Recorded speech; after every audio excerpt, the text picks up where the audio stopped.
వెంకటేశ్వరుడి నవ్వు శుచిస్మిత. రామాయణంలో అంటారే తృణమంతరత కృత్వా ప్రత్యువాచ శుచిస్మిత అంటారు.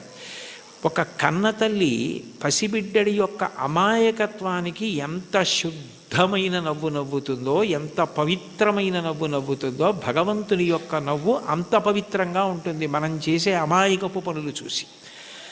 తల్లి ఏదో వేడిగా ఉన్నటువంటి పాయస పాత్ర అక్కడ ఉంటే పిల్లవాడు వెళ్ళి నేను తినేస్తానని పాయస పాత్రలో చెయ్యి పెట్టబోతే, నువ్వు తినలేవురా, అది చాలా వేడిగా ఉంది, నేను చల్లారి పెట్టి పెడతానని చెప్పి ఎంతో ప్రేమగా నవ్వు నవ్వి వాడిని దూరంగా పెట్టి ఉప్పుని ఊది చిన్న చిన్న ముద్దలు వాడి నోట్లో ఎంత ప్రేమతో తినిపిస్తుందో అంత ప్రేమతో నవ్వుతాట భగవంతుడు. అందుకని భగవంతుని యొక్క నవ్వు శుచిస్మిత, మందహాసం, చిన్న నవ్వు నవ్వుతాడు అని.